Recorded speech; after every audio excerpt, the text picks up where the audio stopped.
세 달이 문어들이 안 걸치게 할 자신 있다고요. 전 그쪽이랑 결혼 생각도 없고 Keluar dari restoran, Hari pun dibuat kalang kabut karena dari kejauhan ia melihat Minwoo pulang dari kerja. Ia pun mempercepat langkahnya agar Minwoo tidak melihat Hari dengan penampilan seperti itu. Tanpa berani melihat, Hari pun merasa terselamatkan saat masuk ke sebuah mobil yang ia pikir itu adalah sebuah taksi. Tapi rupanya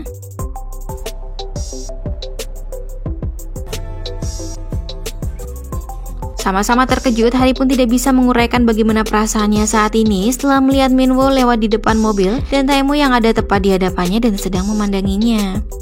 Sadar akan keadaan yang salah, Hari pun beralasan jika ia datang untuk kembali mengatakan jika tidak akan ada pernikahan dan kencan antara mereka berdua.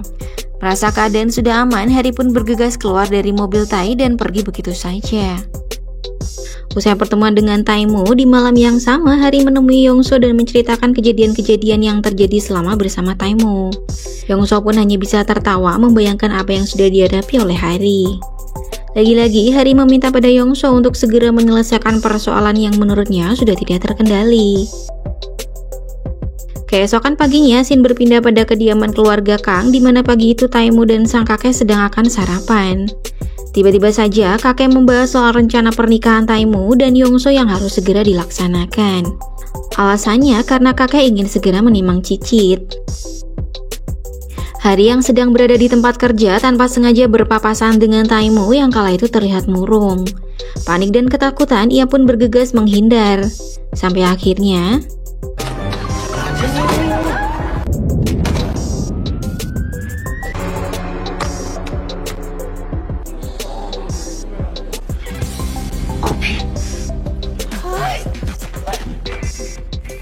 akibat tragedi sandal yang membuat Taemoo sampai mimisan, aksi kejar-kejaran antara atasan dan bawahan pun terjadi.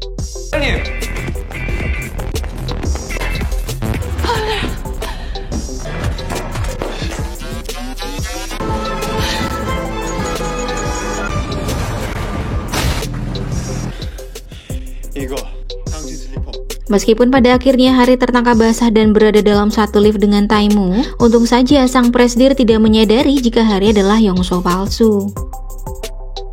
Cerita pun berpindah pada Yongso yang merasa sial karena mobilnya tiba-tiba diseruduk mobil yang ada di belakangnya. Dengan perasaan kesal, ia pun mengecek kondisi mobil. Bukannya marah, Yongso malah tiba-tiba berubah menjadi ceria saat tahu pria yang menabrak mobilnya adalah pria yang ia kagumi. Saking senangnya, Yongso lantas memberikan kartu namanya pada Songhun. Dan disinilah identitas Yongso yang sebenarnya terungkap. Karena di saat yang bersamaan, Taemoo tiba-tiba muncul dan mendengar percakapan antara Yongso dan juga Songhun. Awalnya, Taemoo berpikir jika Yongso yang saat ini ada di hadapannya sedang memalsukan identitas Yongso asli yang baru saja ia kencani kemarin malam. Panik, Yongso pun akhirnya menyadari jika laki-laki di hadapannya adalah Taemoo. A few moments later. Akhirnya, mau tidak mau, Yongso mengakui sandiwara yang telah ia lakukan dan keterlibatan Hari di dalamnya. Meskipun Taemoo sempat menanyakan identitas asli dari Yongso palsu, pada kenyataannya Yongso malah mengarang cerita jika ia tidak mengenal wanita tersebut. Yongso mengaku jika wanita itu ia kenal dari sebuah agensi untuk melakukan pekerjaan yang ia minta. Karena merasa ada yang aneh dengan cerita Yongso, Taemoo pun meminta Yongso untuk kembali mempertemukan Taemoo dengan Hari. Esok paginya, Yongso menemui Hari dan mengatakan jika permasalahan sudah selesai. Tiba-tiba saja, Yongso bersikap lembut dan mengajak Hari untuk jalan-jalan dengan alasan meredakan stres. Ia pun membawa Hari ke sebuah toko baju dan mengajaknya ke salon. Usai dari salon, mereka lantas pergi ke sebuah restoran. Di sini, Yongso mulai gugup karena tujuan mereka ke restoran tersebut adalah atas permintaan Taemoo. Tentunya rencana pertemuan itu tidak diketahui sama sekali oleh Hari.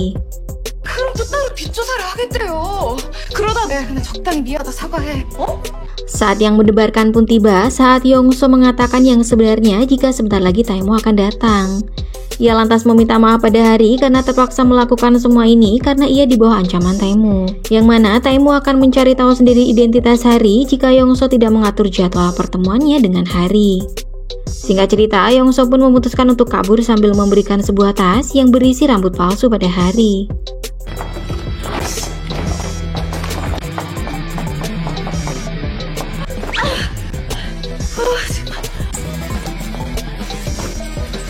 Hari yang berada dalam kepanikan luar biasa karena melihat Taemoo dari kejauhan, tanpa sengaja menjatuhkan voucher makan siang yang sudah ia persiapkan sebelumnya untuk teman-temannya di kantor. Tapi sayangnya Taemoo berhasil meraih satu voucher yang tersisa di lantai.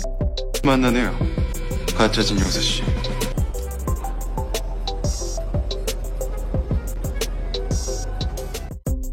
Singkat cerita, Taemoo kemudian bertanya pada Hari berapa uang yang ia dapatkan sampai harus berpura-pura menjadi Yongso.